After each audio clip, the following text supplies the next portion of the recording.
यदि मैं आपसे पूछूं कि आपके जीवन का ध्येय, उद्देश्य या लक्ष्य क्या है, तो आप कहेंगे ये भी कितना मुश्किल सवाल पूछ लिया मैंने। लेकिन यदि मैं आपसे यह पूछूं कि लक्ष्य, ध्येय और उद्देश्य, इन तीनों शब्दों में अंतर क्या है, तो यकीन मानिए यह सवाल इतना मुश्किल नहीं है। बात सिर्फ इतनी है कि हम इन शब्दों के बारे में इतनी गहराई से सोचते ही नहीं। तो चलिए आज की इस वीडियो में इन तीनों शब्दों पर बात करते हैं, थोड़ा सा इनकी तह में जाने की कोशिश करते हैं। नमस्कार। आज की वीडियो में हम बात कर रहे हैं उद्देश्य, लक्ष्य और ध्येय, इन तीन शब्दों की। हम अपने जीवन की किसी भी अवस्था में क्यों ना हो, कोई ना कोई उद्देश्य, लक्ष्य या ध्येय हमारे सामने हमेशा रहता है। इसलिए इन तीनों शब्दों का मनुष्य जीवन में विशेष स्थान भी है। तो चलिए अब और देर नहीं करते और शुरू करते हैं आज का वीडियो। पहले बात करते हैं उद्देश्य शब्द की। उद्देश्य शब्द बना है दिश धातु में उद उपसर्ग और नेत्र प्रत्यय लगाने पर। उद उपसर्ग के कई अर्थ होते हैं। हमने अपने वीडियोस में अलग अलग शब्दों में इसके अलग अलग अर्थों को जाना भी है। जैसे उद उपसर्ग का अर्थ उच्च होता है, श्रेष्ठ होता है, अतिशय होता है। पार्थक्य या अलग होने या वियोजन के अर्थ में भी ये उपसर्ग प्रयुक्त होता है और इसका एक अर्थ होता है प्रमुखता, और उद्देश्य शब्द में प्रमुखता वाला अर्थ ही प्रयुक्त होता है। वहीं दिश धातु का अर्थ होता है, जैसा कि हमने निदेशक और निर्देशक इन दोनों शब्दों के अंतर में भी अपने पिछले वीडियो में जाना था। तो दिश धातु का अर्थ होता है दिखाना, बताना या संकेत करना। तो उद्देश्य का अर्थ हुआ प्रमुखता से देखने योग्य, या सरल शब्दों में कहें तो जिस दिशा में हम प्रमुखता से प्रयास करते हैं वही हमारा उद्देश्य होता है। इसे इस तरह भी समझ सकते हैं कि जब हम तन मन से कोई कार्य करते हैं तो कोई ना कोई फल या परिणाम ऐसा अवश्य होता है जो उस कार्य के माध्यम से हम प्राप्त करना चाहते हैं, और तब फल प्राप्ति की वह भावना भी अपने परवर्ती अर्थ में हमारे लिए उद्देश्य बन जाती है। और हो सकता है यह परिणाम, उस कार्य से मिलने वाला परिणाम हम अपने हित में चाहते हों। जैसे हम कुछ नया सीखना चाहते हों, वह हमारा उद्देश्य है। हम धन कमाना चाहते हों, वह हमारा उद्देश्य हो सकता है यह परिणाम हम परहित में प्राप्त करना चाहते हों। जैसे कोई समाज सेवा करने वाला व्यक्ति वंचित वर्ग के लोगों के लिए मूलभूत सेवाएं जुटाना चाहता हो, वह उसका उद्देश्य हो। या फिर वह उन्हें शिक्षा प्रदान करना चाहता हो, वह उसका उद्देश्य हो। इसी तरह से योजनाएं भी होती हैं और योजनाओं के भी उद्देश्य होते हैं। जैसे किसी योजना का उद्देश्य हो सकता है रोगों का उन्मूलन करना, किसी योजना का उद्देश्य हो सकता है लोगों को रोजगार प्रदान करना। कुल मिलाकर हम कह सकते हैं कि जब हम कोई कार्य प्रारंभ करते हैं और उसे अपना पूरा समय, पूरी ऊर्जा, पूरी शक्ति देते हैं, तो उस कार्य को करने के पीछे जो मूल प्रेरणा या मूल विचार होता है वही हमारा उद्देश्य होता है। क्योंकि अब इसे शब्द के अर्थ के साथ जोड़कर देखिए, क्योंकि वही हमें प्रमुखता से उस कार्य को पूरा करने की ओर, उस दिशा में आगे बढ़ाता है। अब बात करते हैं अपने दूसरे शब्द ध्येय की। लेकिन उससे पहले मैं आपसे अनुरोध करना चाहूँगी, आप वीडियो को पूरा अवश्य देखिएगा, क्योंकि पहले हम इन तीनों शब्दों की चर्चा करेंगे और अंत में इन तीनों शब्दों का अंतर भी जानेंगे। इन तीनों शब्दों को एक साथ देखकर इनके अंतर को समझने की कोशिश करेंगे। तो चलिए बात करते हैं ध्येय शब्द की। ध्येय शब्द संस्कृत की ध्येय धातु से बना है, जिसका अर्थ होता है सोचना, विचार करना या चिंतन करना। याद कीजिए, इसे ध्येय धातु से बनता है ध्यान शब्द। तो अब ध्यान से ध्येय शब्द को जोड़कर देखिए।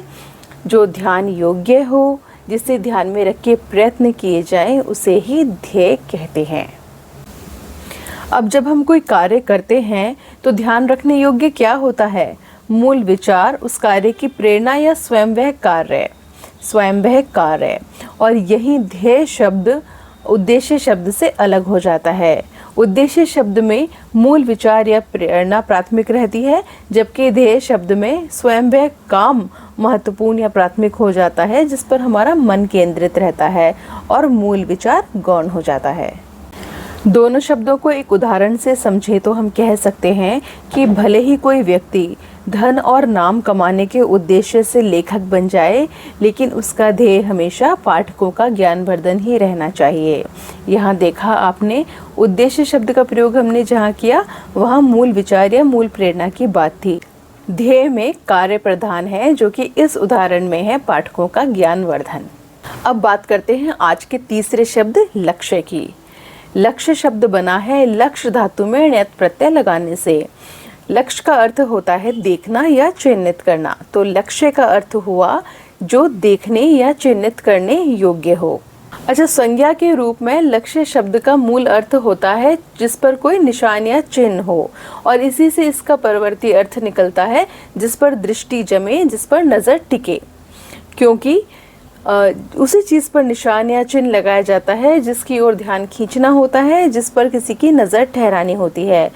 यही रोचक वजह है कि जब शिकारी अपना शिकार करते थे तो अपने शिकार को वो लक्ष्य कहते थे, क्योंकि जब उन्हें उसका शिकार करना होता था तो पहले उस पर नज़र ठहरानी होती थी। जब वो उस पर दृष्टि जमाते थे तभी जाकर उसका शिकार कर पाते थे। तो कुल मिलाकर कह सकते हैं लक्ष्य शब्द का अर्थ होता है वह कार्य जिस पर हमेशा हमारी नज़र जमी रहनी चाहिए, जिससे हमारा ध्यान नहीं हटना चाहिए। तो हमने इन तीनों शब्दों का शाब्दिक अर्थ देखा, तीनों शब्द अपने आप में स्पष्ट हो गए। अब इन तीनों शब्दों की प्रकृति को एक बार एक साथ देखते हैं, उससे इन तीनों शब्दों में जो अंतर है वह भी अपने आप स्पष्ट हो जाएगा। तो जैसा कि अभी हमने लक्ष्य को देखा था, लक्ष्य शब्द बना था लक्ष्य से। लक्ष्य का अर्थ होता है देखना, तो यह दृष्टि प्रधान शब्द है। इसमें जिस पे नज़र जमे, दृष्टि जमे, उसे लक्ष्य कहते हैं। तो यह उद्देश्य और ध्येय के मुकाबले अधिक मूर्त है, अधिक स्पष्ट है। उदाहरण से समझना चाहें तो हम कह सकते हैं कि जैसे किसी व्यापारी का लक्ष्य हो सकता है कि वह साल में 3 करोड़ की बिक्री करेगा, तो उसका जो लक्ष्य है वह बहुत मूर्त है, स्पष्ट है। उसकी नज़र 3 करोड़ की सालाना बिक्री पर है। अब ध्येय शब्द की बात करें तो जहाँ लक्ष्य में दृष्टि की प्रधानता रहती है, वहीं ध्येय में ध्यान की प्रधानता रहती है। इसलिए यह लक्ष्य के मुकाबले कम मूर्त और कम स्पष्ट होता है। लेकिन चूंकि यह ध्यान से संबंधित है तो यह अधिक निष्ठा, अधिक नैतिकता का विषय है। इसमें नैतिकता का पुट भी रहता है। जैसे हो सकता है कि किसी व्यापारी का लक्ष्य हो साल में 3 करोड़ की बिक्री करना, लेकिन उसका ध्येय होना चाहिए ईमानदारी से पैसे कमाना, ना कि लोगों का खून चूसकर अपनी जेब भरना। अब उद्देश्य की बात करें तो यह उतना मूर्त और स्पष्ट तो नहीं है, लेकिन यह इन तीनों शब्दों में सबसे व्यापक शब्द अवश्य है, क्योंकि अब इसका प्रयोग कार्य की प्रमुख दिशा से आगे बढ़ते हुए किसी कार्य के प्रयोजन या मंशा के रूप में होने लगा है। जैसे हम कहें कि किसी व्यापारी के लिए कहें कि उसका उद्देश्य तो केवल पैसा कमाना है।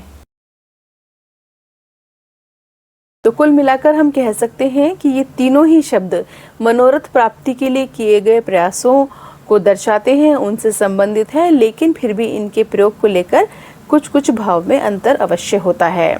यदि मैं अपनी बात करूं तो मेरा उद्देश्य है आप सभी तक दैनिक जीवन में काम आने वाले हिंदी शब्दों को उनके अर्थ और भावार्थ के साथ पहुंचाना, और मेरा ध्येय है कि जन जन के हृदय में हिंदी को प्रतिष्ठित कर सकूं।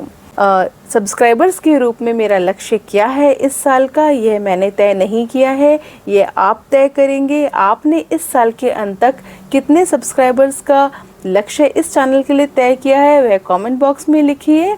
और यदि आपको वीडियो पसंद आ रहा है और ये चैनल पसंद आ रहा है तो इसे लाइक कीजिए और अधिक से अधिक लोगों तक साझा कीजिए। धन्यवाद।